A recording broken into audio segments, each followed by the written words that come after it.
already did it. I already did it. What are they doing? Hey guys, I'll be down in like 5 minutes. Testing. Yeah. Hello? Hey there. Testing. Go. Hello. Hi. Alright. Hi. Woo!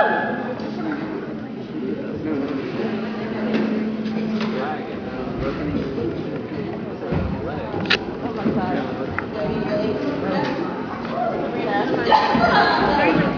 I was at home. I tried really hard.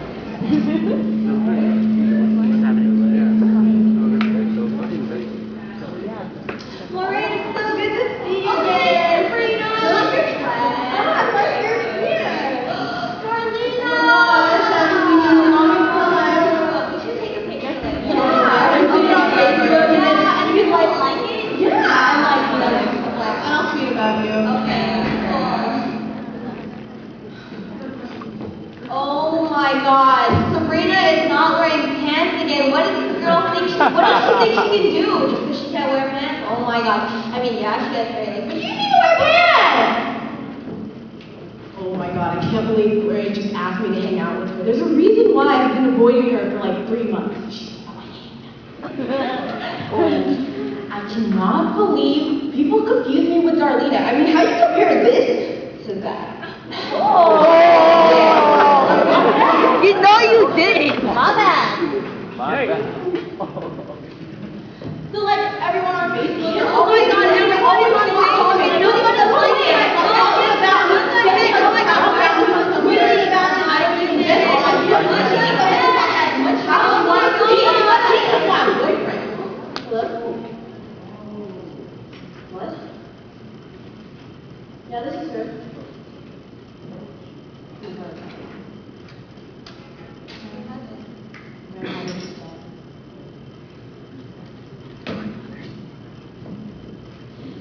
These roses are red, these violets blue, and as they garnish the grave, they hint that freedom lies in being true. No damsels trapped, needing to be saved, but spirits needing bodies to be brave. Ironically enough, continuity is change and change is continuous.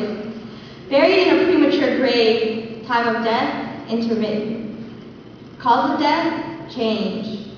Growing pain shaking stability, with shoulders collecting dusty grains, proving this casket is a size too small for a berry growing wide and tall. As if vacuum-tight, sealed shut wasn't enough, empty spaces are swarming with misplaced luck and trust. But ironically enough, continuity is change and change is continuous. So, gotta kick the habit, break out of this casket, brush the dirt off these shoulders, coming out of the tomb, brand new, fresh out the womb. But then again, continuity is change and change is continuous. Confined to an earthly bed, one can change for the better or worse instead. Hoping these roses remain red, but the day Prince Charming comes to save, your grave will be sealed shut and paved, with wilted flowers garnishing your grave. So decide to change, which is exactly what we need to take and reap what you sow, so make sure you plant the right seeds. Walking by, I hear a girl speak carelessly, saying her life has been horrible. Her mom won't let her go out. Some ignorant girl has posted a rude status about her that's just totally about her. And she better respond to it, set that girl straight, cuss her out through an anonymous message. But that's gonna have to wait, because now she has to do homework. She picks up a book, gets a paper cut, and man, that's my life. Girl, if you're complaining about this reality, you need to get yourself checked. Forget drawing new cards, you need a completely new deck. Because while you're screaming at your mother, allowing reckless words of hate to unfold, 7,000 miles away, a young boy can only watch as his mother's body turns cold. The disease took its toll on the corpse. Who knew such a small mutation could turn into such an unstoppable force, bringing back a nightmare back from the past, another bright mind gone in a flash. But if there's anyone we should pity, it's not the dead, it's the living, the ones who have to continue enduring the hardships that life keeps on giving. Because the romantic roses have turned blue, the violets stained red, when the spouse raised a hand and chivalry proclaimed itself dead.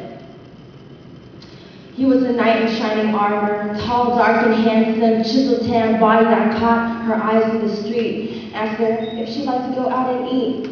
Dinner was perfectly grand. They had one dance, pleasant conversation, and even held hands.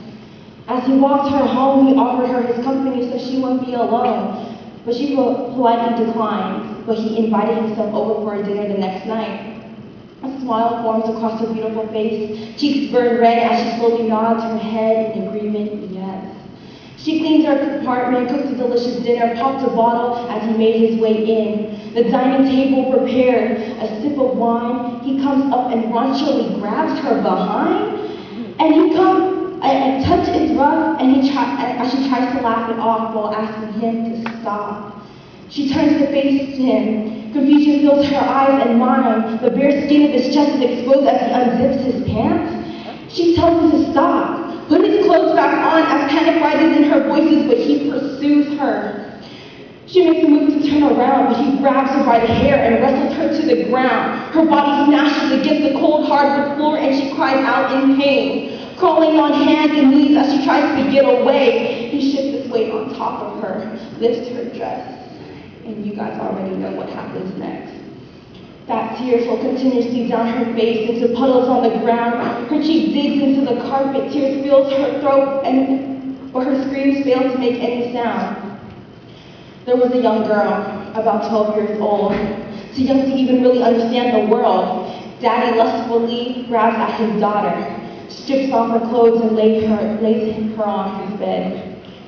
All her mother does is watch, stares at the devil and raptures the little girl as she goes weak in the knees, his voice far from sweet, but breath musty and hot as he exhales heavily down her neck. She's still only a baby, but innocence is stripped, and this is what the world has come to be defined with. Rose red blood he shed, violet blue eyes her cold heart as he stained the innocent's bed. Rape.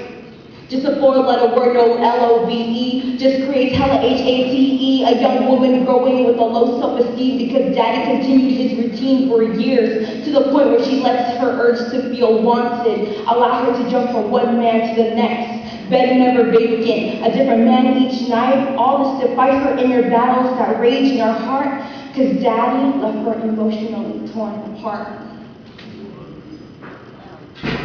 So if you're going to complain about your life, think before you do. Because no matter how bad you have it, someone will always have it worse than you.